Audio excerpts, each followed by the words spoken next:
Kim, le concept est simple. Tu vas entendre des discours du gouvernement sur la réforme des pensions. Devant toi, tu as un buzzer rouge. Si tu entends quelque chose qui ne va pas, tu appuies sur le buzzer. C'est un peu comme The Voice, mais à l'envers. Ok, c'est compris.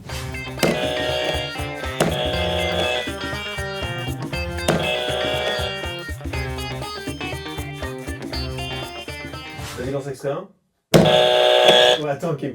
Il faut attendre qu'il parle quand même. Ouais, désolé, c'est un réflexe. Et comment on va faire pour payer les pensions dans le futur? C'est très bien de respecter les aînés, mais il faut aussi penser à leurs petits-enfants. Déjà, si Boucher se soucie tant des enfants et des petits-enfants, qu'il laisse les parents et les grands-parents tranquilles pour s'en occuper. Parce que c'est ça le but de la réforme de l'Arizona, nous priver de nos meilleures années en nous faisant travailler plus longtemps, y compris les générations futures. Je ne suis pas sûr que les enfants que Boucher défend sont d'accord avec le fait de travailler jusqu'à 67 ans. Ok, lance le deuxième extrait. Nous allons mettre en place un système de bonus-malus afin que les personnes qui désirent travailler plus longtemps soient récompensées. Et, à contrario, que celles qui souhaitent arrêter de travailler plus tôt en supportent les conséquences. Kim, tu bosses pas? Non, je ne suis pas d'accord, mais il n'y a pas de mensonge. Le gouvernement veut en effet taper sur les gens qui partent trop tôt en introduisant un système de pénalité pour nos pensions. Pour chaque année où tu arrêtes de travailler avant 67 ans, 5% de ta pension sera retirée. Tu t'arrêtes à 62 ans, tu risques alors de perdre 5 fois 5, soit 25% de ta pension. Donc les gens ont travaillé, payé des cotisations et au bout du compte, le gouvernement leur reprend une grosse part de leur pension. Parfois jusqu'à un quart. C'est du vol pur et simple. En plus de ça, les années travaillées compteront plus difficilement pour la pension anticipée. Par exemple, si tu commences à travailler en septembre, après tes études, cette année ne comptera plus pour la pension anticipée. Même chose, si tu travailles à mi-temps et tu es un peu malade, alors cette année-là ne sera pas prise en compte. Mais Kim,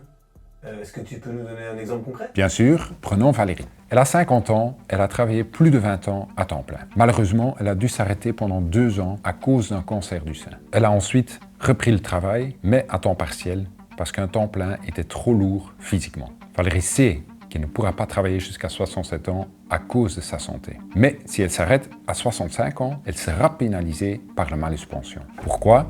Parce qu'elle arrête trop tôt, 2 ans trop tôt. Durant son temps partiel, elle tombera sans doute encore malade à cause de sa santé. Si elle s'arrête à 65 ans, elle perdra 10% de sa pension. C'est 5% pour chaque année partie trop tôt. Sur une petite pension de 1 650 €, elle perdra 165 € pour le reste de sa vie. Moins de pension parce que tu as eu un cancer du sein, c'est une injustice totale. Oh, mais Kim, le gouvernement, il a quand même parlé d'exception pour les métiers pays, non?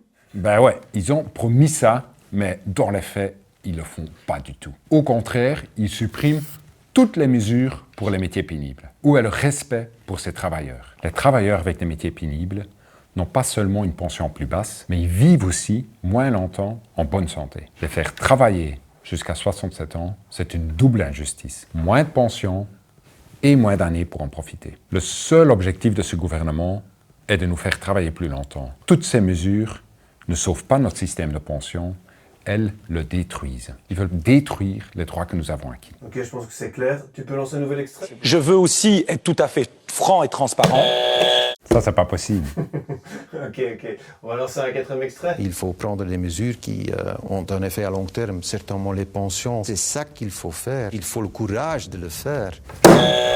Mais de quel courage il parle? Le courage de faire travailler les gens jusqu'à 67 ans? Beaucoup de gens ne pourront pas travailler jusqu'à là et finiront en arrêt maladie, complètement épuisés. Et puis il faut arrêter avec cet argument que nos retraites nous coûtent trop cher. Elles représentent 11% du PIB. La Finlande, la France, l'Autriche, beaucoup de pays dépensent beaucoup plus que nous pour leur retraite. Le coût de nos pensions n'augmentera que de 0,1% par an les prochaines années. C'est tout à fait gérable, c'est une question de choix politique. Si le gouvernement s'inquiète tant du financement de nos pensions, pourquoi alors il a lui-même réduit les recettes de la caisse de pension? Il accorde des réductions aux grandes entreprises qui payent donc moins de cotisations sociales. Et cela fait perdre des milliards à la caisse de pension. En réalité, le gouvernement ne s'inquiète pas du manque d'argent. Il sème la panique pour nous faire travailler plus longtemps et continuer à faire des cadeaux aux grandes entreprises. Ouais, mais Kim, si nos pensions elles sont payables, Pourquoi en fait ils veulent nous faire travailler plus longtemps? Bonne question. Ils ont besoin de plus de travailleurs sur le marché du travail. Plus il y a de travailleurs en concurrence sur le marché du travail, plus il est difficile pour eux de réclamer des salaires plus élevés.